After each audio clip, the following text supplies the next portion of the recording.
Hello and welcome back. Before we jump into our next interview, I just want to remind folks that we are raising money for Children's National with our summit events, including this end of summer bash. So if you're able to help us out, anything helps, $1, $2. And also, every single time you donate, you are entered into a raffle to win some cool prizes from HyperX. And I believe our next giveaway is actually going to be in about an hour. So you have about an hour to donate to be entered to win some cool prizes. So please do help us out. But without further ado, we have Kyle Taylor here with Stay Plugged In. How are you doing, Kyle? I'm doing great. Thank you all so much for having me on this panel today. Definitely looking forward to discussing esports in general here. Awesome. Awesome. Well, we're very happy to have you here. Please go ahead and introduce yourself and let us know what you do at Stay Plugged In. Yeah, absolutely. So as you said, my name is Kyle Taylor. I'm the director of production at Stay Plugged In, which is kind of a part of a larger picture of a conglomerate of several companies that we're partnered close with, like the Charlotte Phoenix, a professional esports organization as well.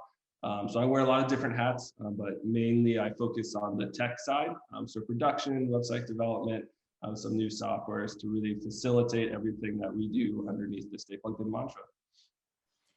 And I know we had your colleague actually from Stay Plugged In during our last event, but for folks who didn't join us that time, can you please give us a quick overview of what Stay Plugged In does?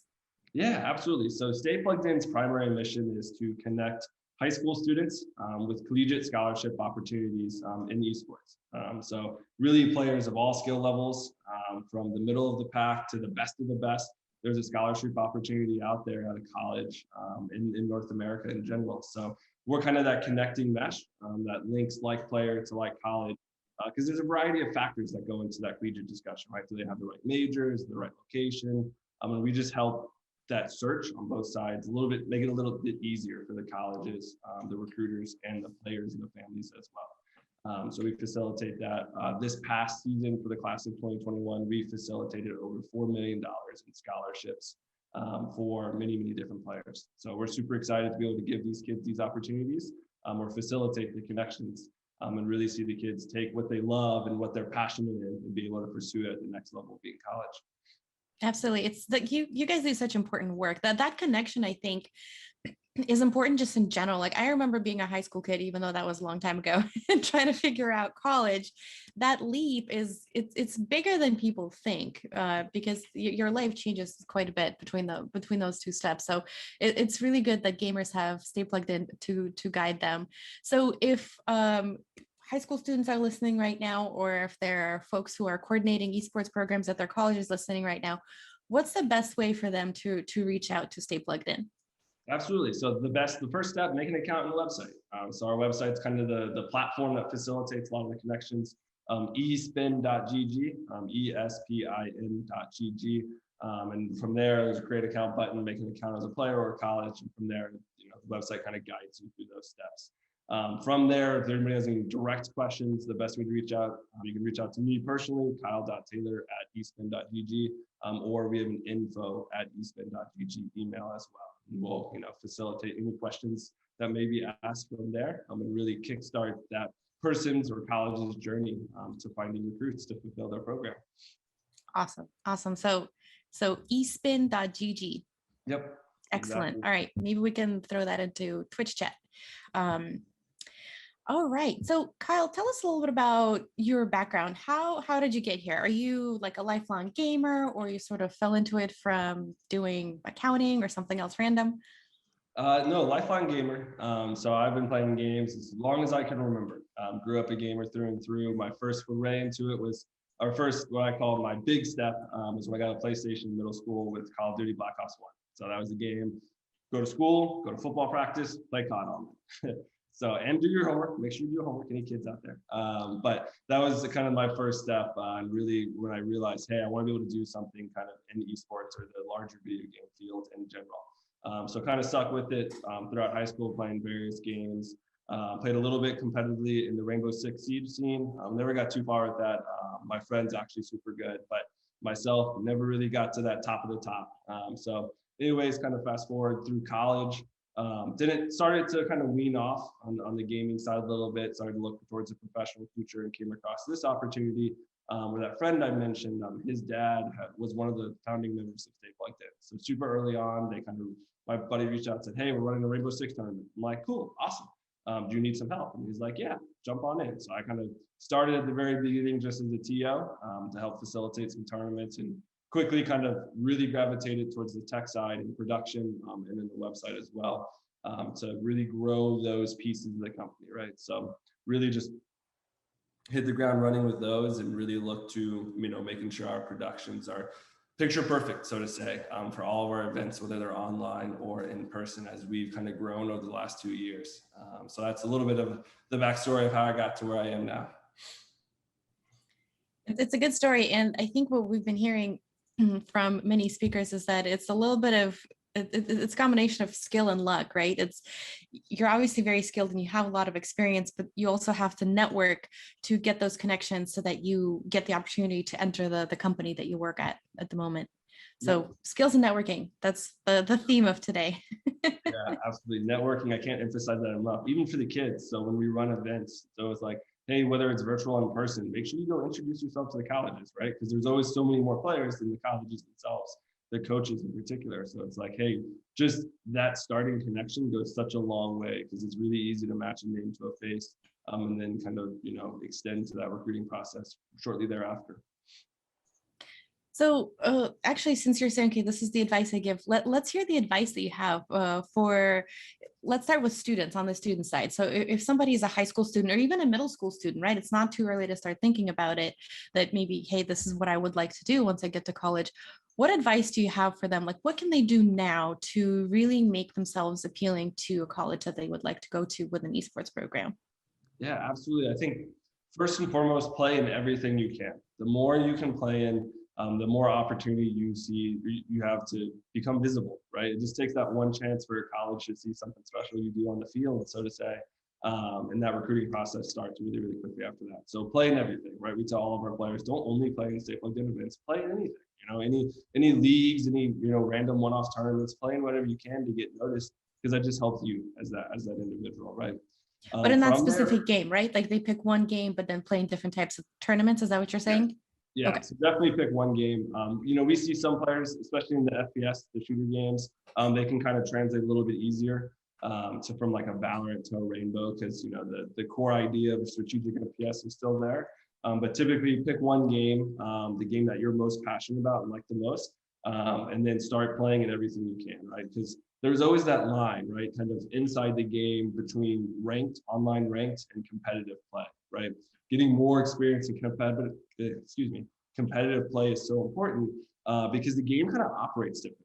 That mindset, usually it's a little bit slower, it's a little more methodical, there's more communication required. And those are the skills that the colleges look for, right? What are your abilities to adapt mid-game, right? What are your communication abilities? Can you talk to your teammates and receive and give information seamlessly? Because that's a huge important piece of success at a high level. So getting more experience of that competitive kind of play is super important. So that's what you should focus on inside the game. Additionally, we encourage everybody, hey, focus on outside the game, right? The first question colleges ask isn't what your rank is in the game. It's what's your GPA, right? Because if you're not a good student and they're going to give you a scholarship, well, they're probably not, they're going to be less apt to give you that scholarship, and they think that you're not going to be able to uphold your grades once you get to college, right? Because there's nothing worse for them as that college recruiter than being like, hey, I gave this student a scholarship and then they flunked out after the first year, right? That's kind of wasted money to their administration team, right? Because for the administration team, it's all about, hey, what are we getting from that scholarship, right? From a monetary or a attendance perspective, right? So there's also requirements, right, in terms of actually, at least for some sports, to maintain, in some scholarships, to maintain a certain types of GPA. So it's not even going as far as flunking out, right? Okay, we gave somebody a scholarship and now they're not on our team anymore because they failed out of college. Even if you don't get to that point, if that student falls below a certain GPA level, they might be kicked from the team, or they might lose that scholarship because of the requirements. Absolutely. Yeah, you hit it right in the head. There's almost always a lot of programs underneath athletics. So varsity athletics, whatever their minimum threshold is, whether it's a 2.5 or a 3.0, they're like, hey, you dip below it, you're on suspension from playing, right? Maybe not the university itself, but it's so important. So that's really what the coaches and recruiters look at. It's like, hey, does the student have balance, right? Do they know, hey, how do I upkeep my grades, as well as being able to play at a high level as well. So that's really, really important to show. So paying attention in class, doing your homework, doing well in tests is arguably more important than your gameplay in the light of scholarships. That's great. That's really good advice. So on the other side of things, if a college is looking to either start up their esports program or to really, to really grow it, because I feel like at this point, like every single college, maybe not every single one, but many colleges have at least a semblance of an esports program. They at least have something casual that folks can join. But if they really want to grow it into having competitive teams and like a really well-structured program, what advice do you have for colleges? For the colleges, usually starting a little bit smaller, because the biggest thing that I see a lot of people struggle with, the admin teams are like, hey, let's do esports, right? And those admin administrative groups don't really know what gaming is, right? So they don't realize that it's like, hey, it's football, baseball, basketball, soccer, track and field is League of Legends, Valorant, Rocket League, Rainbow Six, Call of Duty. It's the same kind of parallel. So I would say, hey, start a little bit smaller. Don't try to go get 10 titles, right? Because it's like no athletic directors and be like, hey, I'm gonna go start a program and then go get all of these 10 sports without coaches for all of them, right? So start a little bit smaller, bite off just as much as you can chew, not too much. So on the collegiate side, that's always what I encourage is, hey, what are the games you're familiar with? Okay, go, start in those titles, recruit for those titles, become good at that. Because then it's really easy to go back as that use case to that administrative group and be like, hey, we're doing super well with 3 rosters. To get 6 rosters and 3 new games, I need 2 more coaches, right? I need a couple assistant coaches or a couple game specific coaches. Because we see that a ton, right? There's one director of esports and they're responsible for coaching 10 different teams. And that's a different game for each team. Like for myself, I know nothing about League of Legends, right? If I'm like, hey, I'm a director of esports and it's like, cool, go coach League of Legends. I'm like, good luck. I have no idea. Walk and shoot, probably. Exactly. I think right click is to move, left click is for abilities. Like, I have no idea. That's not my kind of game. I don't play MOBAs. I'm an FPS guy, FPS and FIFA. It's my 2 things.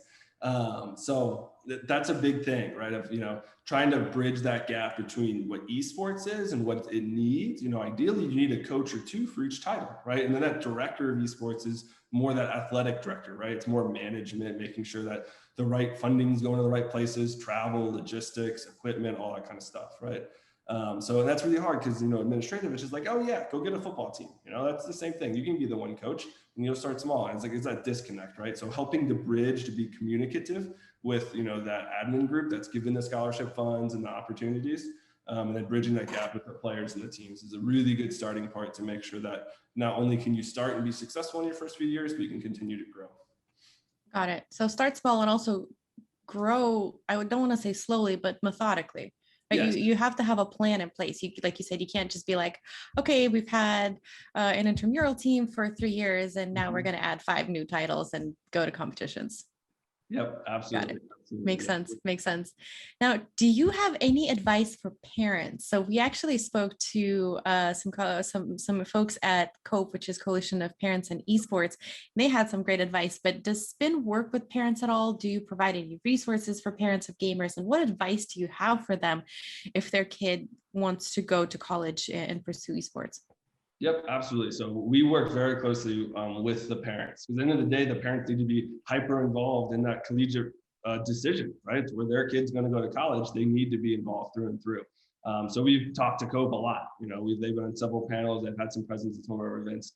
Great group, and we love to give any educational opportunities to the parents that we can, right? So we really try to bridge that gap because we've seen a lot of parents. League of Legends, Valorant, those kind of games. If you didn't grow up or don't play them, it's kind of hard to watch, right? So it's hard to get mom or dad to buy into it, so to say, without a little bit of education, right? So we try to say like, hey, this is kind of what's happening. We try to make it really easily to kind of draw parallels to the traditional sports world. To make it a little bit easier to grasp, right? So putting roster graphics up there with player pictures. At a lot of our events, we take headshots. We get those headshots over to production. They do little player banners and cards. So when that player is on the screen, they're like, hey, cool. My gamer tag is Tailspin, right? And you have my headshot and player card and some statistics pop up, kind of like you see in CDL, to be like, hey, that's my kid, right? Because if you're playing Sage and Valorant, that does not look like me, even though that's my main, right? So it's trying to draw those parallels so they get it a little bit more like, hey, that's my kid who's on screen. I'm watching my kid, my son or daughter play. So trying to go through that's really important. And then also on the flip side, just making them aware of the opportunities. It's like a lot of people still have that preconception, video games is bad, it's not good, there's, it's violent or whatever those preconceptions may be. And it's like, hey, on the flip side, it's highly recruited, not only in college, but in the professional workplace as well. Because you look at advanced communications, right? That's the biggest struggle in most companies or colleges or teams and anywhere is the ability to communicate effectively and succinctly, right? Being able to grow those skills, esports is a perfect place. You have to be in perfect sync with your teammates to be able to successfully take an objective or win a round, so on and so forth. So showing, hey, what are those skills that my son or daughter is actively developing in the game right now, and how do they, how they're going to use them in college and in the workforce is super important. So we do a lot around that, showing, hey, what are those outside the game skills that we call them that they're developing that they use inside the game that they're going to be, very easy to use outside the game. Now, so what you say, okay, so you a lot of education opportunities for parents, but also probably for colleges and for students. So is that what the production side of things of Spin focuses on? Like what type of content does Spin produce? Yeah, so a lot of it is highlighting our recruits from, hey, this was a successful kind of recruit phase, right? They came in, they played, and they got recruited. There's a lot of content that we'd like drive around that because that's what makes it real. Is making everyone see like, hey, video games isn't this bad. Esports isn't this bubble that's about to pop, right? It's actually, hey, there's very good roads to the future, right? So to say. So a lot of our production contents are around that, the recruiting side, and then building the parent side in that as well. We love to do interviews with mom or dad or mom and dad and their player, right? And even that college coach next to them, we kind of have a mini panel, so to say, to kind of describe what that process is, right? So then when our next class, our class of 2022s, right, kind of comes up, they can just go back and watch that content on production or on YouTube or whatnot, and they can kind of know what to expect, right? Because at the end of the day, it's still so new. We just want to give everybody the opportunity to kind of be able to develop what that expectation for themselves looks like. So we always have a lens kind of in all of our productions and content. How do we make sure that we're reaching the parents and the college coaches as well to kind of fulfill both requirements?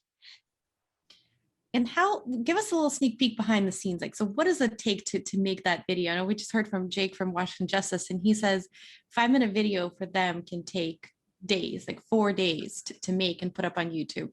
When you're making a piece of content, let's say that video with the mini panel that you described, what goes into that and how long does that take? Yeah, so normally for our content, for our videos, we like to keep it pretty simple. We're not trying to make the flashy best YouTube video that's going to get a million views, because at the end of the day, the views is more like, hey, how do we use this for the future parents, right, or the future colleges, the future players to see, right? So it's a lot about the messaging that's most important to us, right? So typically what we do is we do a Zoom call just like this. We record that Zoom, cropped out the video, crop out the audio, put some light effects on it, maybe some graphics, put some borders around it, just like we see on the Twitch stream. And then from there, we render and put it on YouTube. So, maybe a day or two of work on there. And I wouldn't say it's a full day or two. It's really, for us, it's all about the messaging for those recruiting videos. Now, on the flip side, for the production, for the live events, whether those are virtual or in person, that's kind of where we put a lot of the work in, because to manage the media and the stats from a live fashion for high school students, it's a whole different ball game, because a lot of it's you get those signups a week or two before, and then you got to collect all that information, put it into a graphic or some kind of system to be able to accurately portray it on that stream, all very, very quickly, right? It's not like CDL where the roster, right? The 4 players that's on Empire or Optic or whatever, and you can do whatever you want with it because you have so much more time.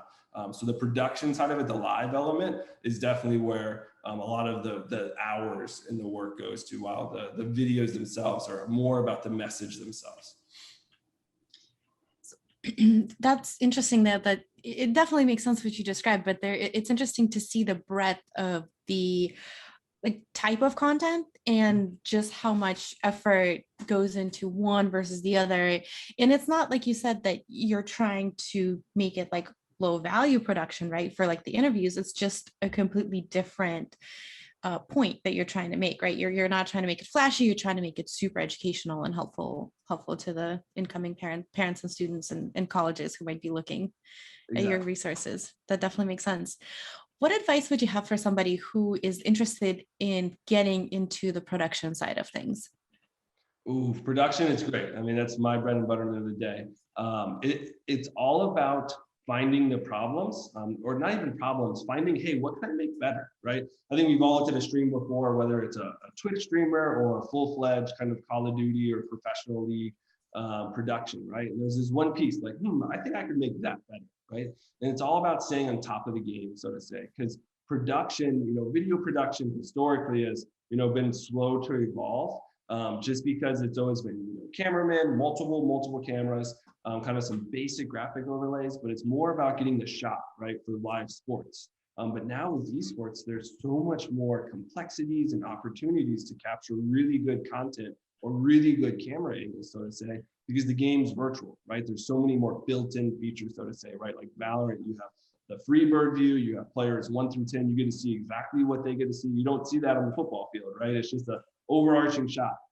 So you have so many different opportunities. And with that, there's all the complexities and opportunities to make something really, really special. So I'd always say, stay on top of what the latest technology is, because no one solved esports production, right? It's still a hodgepodge. I use a hodgepodge of old sports broadcasting materials versus open source, kind of free to use pieces of software that people just happily post on GitHub or whatnot. And then also some more industry standards like IP video from New Tech and whatnot. So it's always about doing the research and never settling, right? No one solved esports production, so always try to be like, I think I could make that better. And then take it upon yourself. Do a little bit of research. Test some things, break some things. There's nothing wrong in breaking something as long as it's not expensive. But having a stream go down is not bad when you're testing, right? So always try to push your limits a little bit. And then kind of feel like, okay, cool, this is something pretty cool and I'm proud of myself, and then be able to broadcast that.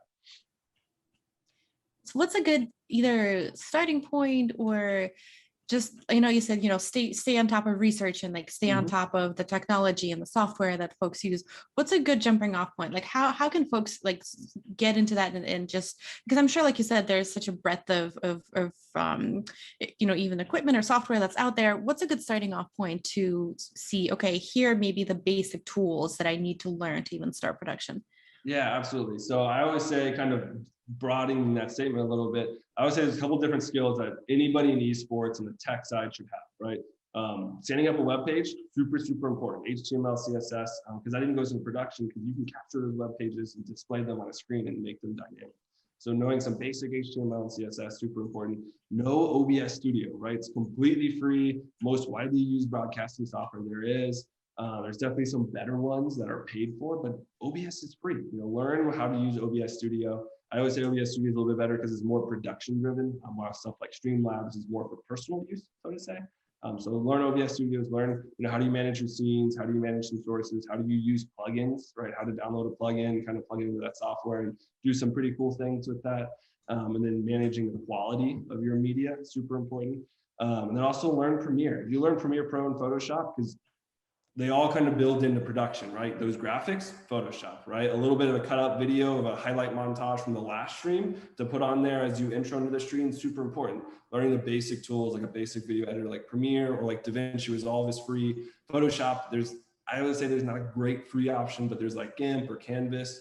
Those are really good. So learn how to edit a photo, make a very small montage, some basic stylistic of some website coding and programming, and then OBS Studio, right? If you kind of master the beginner level of those 4 skills, you set yourself so hard apart or above the rest of the field that you can start to throw up some pretty cool stuff.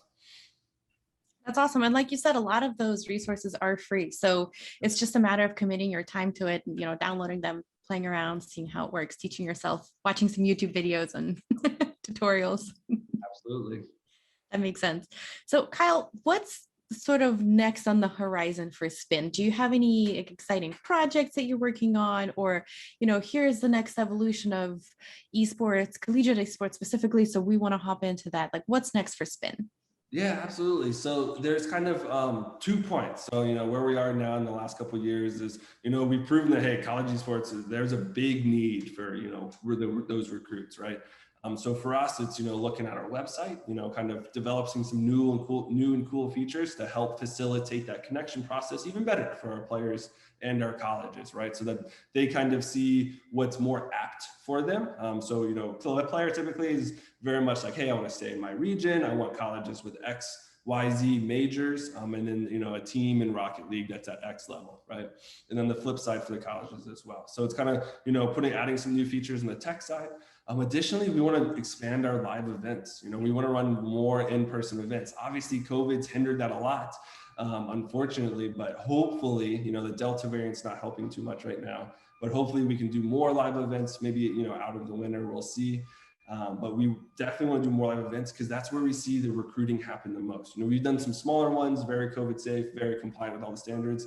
And it's so good to see the college recruiter, the parents, and the player all stand in a circle and talk about the opportunities that college and that player presents, right? And it's hard to do that online. A platform, a website can only get you so far. You can start that, right? It can start the conversation, but being at that live event together, you can have that whole conversation really, really quickly. And it just helps everybody, right? We had a player, one of our players at our last event, he had like 4 or 5 offers like in the weekend, and that's so awesome. Talked to 12, 15 colleges, and basically was like, hey, you come to my college, I got a scholarship waiting for you, right? And that's the moment that I love to see because I just love helping those kids. So being able to do more live events, bigger live events, bringing production to the next level, being able to facilitate more. Obviously, making sure it's safe for everybody with COVID in mind. But that's kind of the next step as we look to see when the restrictions start to lighten, hopefully, that we can start to grow that as well. I'm sure that's sort of the most rewarding part, right? Because that's your job, right? To go to an event and see the students and parents talking to the recruiter and really getting those opportunities. That's why you all are there. So that I'm sure that's really like warm and fuzzy feeling. It is. I always say there's nothing more beautiful than seeing a kid being able to take their passions and have their parents be proud of them in those passions, and then even take those passions to the next level, whether that's playing professionally, playing collegiately, into the workforce and working in an esports company, whether it's an organization or a company like us that's facilitating in and around esports. There's nothing more beautiful than that, right? Being able to see, because we all know there's so many people that just hate their jobs, right? And I hate that people have that feeling, and it's even worse for those kids being like, I'm gonna have to go to corporate America and kind of do XYZ thing. It's like, no, take your passions and do something special with it. And it's so awesome to see that in person live, to see those conversations and see the kid like, oh my God, I can do this at college.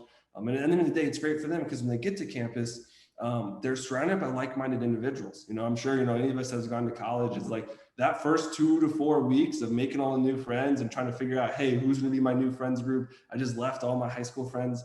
When you go for esports, it's like y'all already have one huge thing in common. You're all gamers, right? So you kind of instantly have a really good friend group that you can kind of hit the ground running in college with. So there's so many benefits I love to see come to fruition. Absolutely. Absolutely. Well, Kyle, thank you so much for all the work that Spin does. And thank you personally for coming on and telling us about Spin and the production side of things. It's definitely very, very awesome to have you guys on. Like, thanks for coming back again, because it was, it was nice to have your colleagues back then and nice to have you again, because every time we learn something new, and it's always nice to give Spin a little bit of promo time too, because what you guys do is such important work. So thank you so much for being here. All right, so after a short break, we will be back with BBXH, a Twitch partner and on-air talent. So just hang tight and we'll be right back. And thanks again to Kyle.